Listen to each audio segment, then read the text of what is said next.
nivoaka ny fehi-kevitry ny fikaonandoha teny Ivato ny arahan'ny mpanao politika sy ny FFKM. Fehi-kevitra izay heverina fa hampihavana sy hampilamina ny malagasy.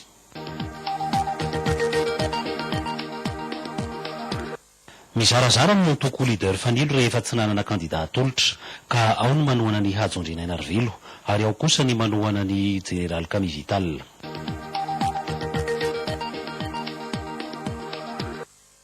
Nisy rotaka tany Mananaravaratra ny alin'ny Sabotsy Foalahady, maty ny jiro ka maty ny olona efa ampandidiana tany amin'ny hopitaly. Vokatr' izany no doran'ny olona ny foiben'ny Jirama. Ireo ny lohatenim-baovao izay rahantsika eto amin'ny vaovao an-tsara izao hariva izao.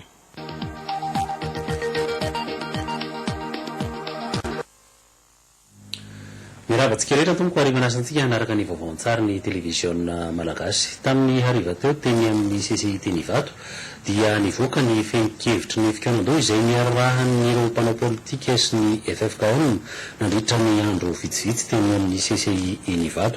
Fehi-kevitra izay heverina fa hampilamina ary hampihavana ny malagasy, hampilamina ny fiainam-pirenena amin'ny hoavy. Ny famotinana izay irahantsika amin'ny Solange Zakotanosy sy Sylvain Dretahina.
Momba dari diri, Fitsidzuman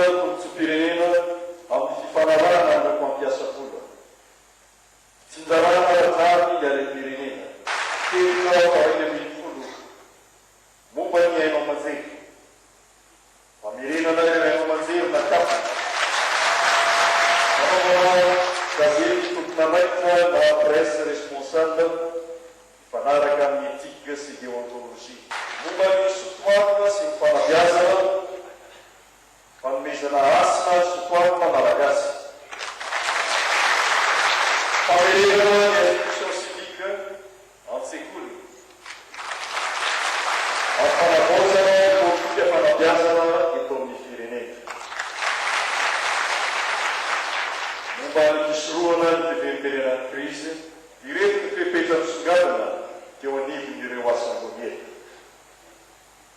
Fiverenany etadodroara ampiarahamonina mitsinjo ny mahaolona. Fampiviana eo am-pamasoana eo anivon'ny faritra Mogrofono. Fiarahana ny fangalam-panjakana. Réconciliation avec l'histoire. Loi sur les partis politiques. Fifidiana mangarabara, fanajana ny lalàna, famerenana ny mandat impératif. Taorin'izay dia nandray fitenenana ny filohan'ny FFKM Monseigneur Autant Marie Arsène Razanak'olona izay nanambara fa atolotra ireo tompon'andraikitra isan'ambaratongany izao fenkevitra izao ary dia aroso eo anivo ny vondrona iraisam-pirenena ihany koa. Fampiaranan'ireo rehetra ireo no amiana indray sy anto amin'ny fiadana ny vahoaka malagasy.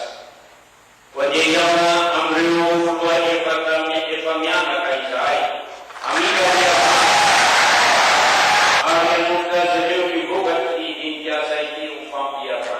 Nandray anjara tamin'ny jinika ho fampihavanana ireo vondrona politika miisa 1 amby 300 sy 200 manerana ny noy ary natratra 3 amby 7 sy 900 ny isan'ireo mpizaika nanohina ny antso teto amin'ny CCI Ivato. Fa tamin'ny takariva teo moa dia nitodi-doha nody any Afrika ireo solon-tenany SADC izay nandalo teto amintsika. Fa rehefa nanontany mpanao gazety rehefa toa Joaquim Kisalo dia somary nanjavozavo ihany ny valiteniny momba ny toetra raha amin'ny ankapobeny eto Madagasikara satria mankasitraka ny dinika fampihavanana izay nataon'ny FFKM andriamatoa Joaquim Kisalo. Etsy an-daniny nefa mankato ny hirsoana amin'ny datim-pifidianana izay efa nifametrahana koa ireto iraky ny SADC ireto. Na dia izany eza dia nanambara ireo solon-tenany SADC fa matoky ny fahendren'ny malagasy ary miantso ny vahoaka mba ho tony hisian'ny fifidianana izay eken'ny be sy ny maro. Fa mbola eo amin'ny lafiny politika ihany ny antoko timma teo aloha dia niova anarana ka niova hoe Zanak Dada. Izay ny fanambaran'ny Ankolafy Ravalomanana tamin'ny fitsidiam-paritra Malta ny Toamasina izay notarina andriamatoa Mamy Rakotoavelo ny amin'ny hoe iza no tena Zanak Dada ary iza no zazamania ka tsy ho zanany intsony na navalana ka tsy ho zanany intsony amin'ireo timma teo aloha amin'ny fandaminana ao anatin'ny antoko no ahafantarana izay fa indro aloha ny famitiana eny rahantsika amin'ny tantely Tsimarofo sy fanirandreny Menjanahary. Nambarany ireto avy amin'ny Ankolafy Ravalomanana ireto fa ny filoha teo aloha Marika Ravalomanana ihany no filoha-mpanorona ny antoko timma.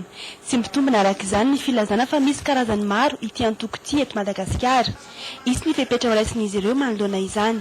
Eo amin'ny akasany fandaminana momba izay timma izay dia azo resaka voamadely izy nareo fa hatrenao izany tsisy afaka mampiasa tsony ny antoko timma. Azaya mananga manatao fiandra netsona hoe antoko Zanak Dada. Ankoatr'izay nanambara ihany koa izy ireo fa vonona ary andray anjara feno amin'ireo karazam-pifidianana rehetra ho tanterahana eto Madagasikara. Zay matoa nandatsaka kandida vonona izay niatrika fifidianana. Efa vonona izay niatrika ny fifidianana ho filoham-pirenena nanolotra Andriamatoa Lalao Ravalomanana. Vonona kosa hiatrika ny fifidianana filomam-bahoaka ary ho avy Joela ny anarana sy ny toerana izay andatsahanay kandida. Nino izay aloha fa androtsaka kandida amin'ireo distrika 700 manerana no satria manan-karena olona ny Basa Ravalomanana. Nanentana ny mponina ihany koa izy reto mba hanamarina ny anarana eny anivon'ny Biraopokotany ahafahana manatanteraka fifidianana ara-pomba demokratika tokoa eto Madagasikara. Taoriany jiaby manerana ny tanàna ny Toamasina dia nisy nalona-mpianakaviana niarahana tamin'ireo tompon'andraikitra isan-tsokajiny ary avy eo dia nihaona mivantana tamin'ireo mpikambana ety anivon'ny faritra ireo avy amin'ny Biraofohy be.